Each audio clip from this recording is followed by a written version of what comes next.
You might remember that last summer, New Jersey passed a bunch of new gun control heavy hitters. I mean, we expect no less from them, so for America's armpit, it was business as usual. One of those bills involved banning guns without serial numbers, which the general public, including myself, took at face value as a bill banning ghost guns.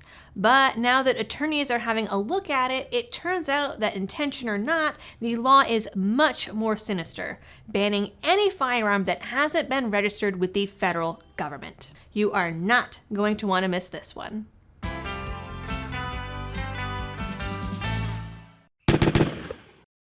Hey everyone, and welcome back to the channel. I want to jump right into this one, but do need to thank today's sponsors. As always, Blackout Coffee is a constant here because Go Juice is basically a requirement when trying to run a YouTube channel while also parenting a freedom-loving toddler. Blackout is also freedom-loving with a huge variety of brews and flavors, as well as partner roasts that donate to your favorite gun rights groups directly.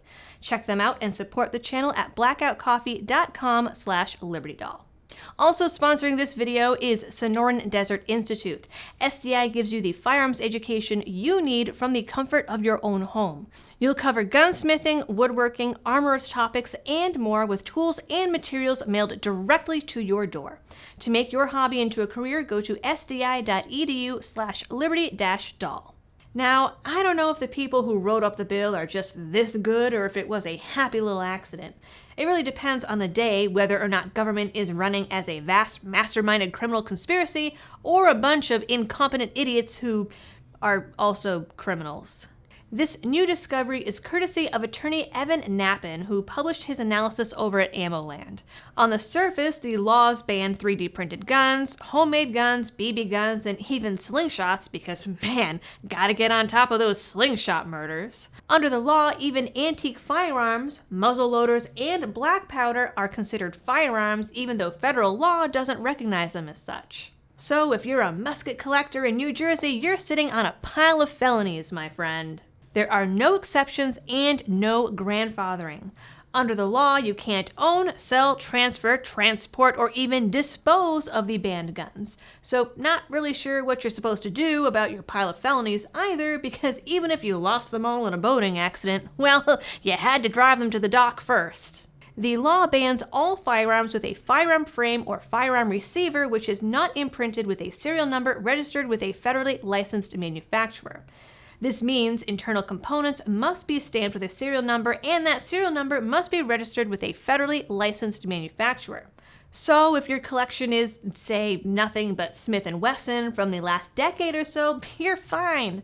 But if any of your firearms are military surplus, imported, or from before 1968, congratulations! You're eligible for 5 to 10 years in prison and fines upward of $150,000. Here's a more detailed list. 1. All pre-1968 rifles, shotguns, and handguns without serial numbers.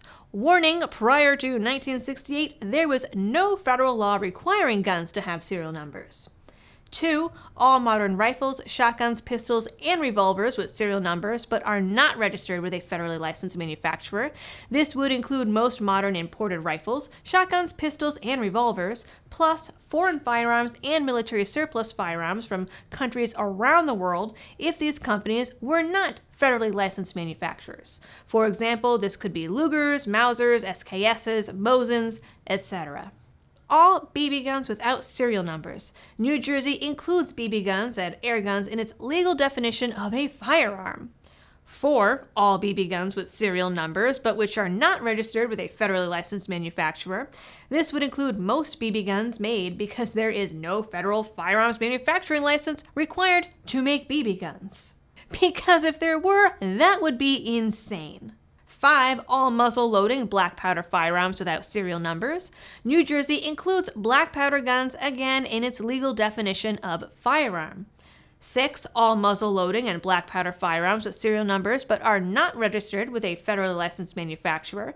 This would include most muzzle-loading and black powder firearms made or imported because there, again, is no federal firearms manufacturing license required to make or import them.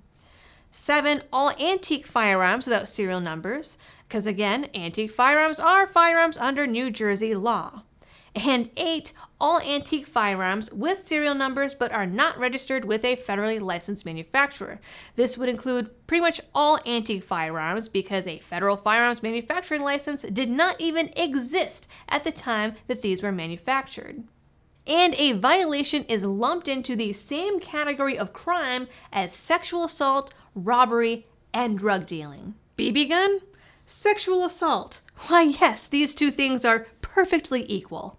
New Jersey has not put out any guidance on how to determine if your specific makes and models fit their definition of what's allowed or how exactly they're planning to enforce this. Now that the cat is out of the bag, I'm sure there's going to be a lawsuit or 10. But until then, gun owners of New Jersey, beware. We had so much good news coming for a while that I suppose we had to make up for it, and this is it. So please share with all of your gun-loving friends, hit the like button, and drop a comment to boost the algorithm and get this information out to more eyeballs. And as always, thanks for tuning in, and happy shooting.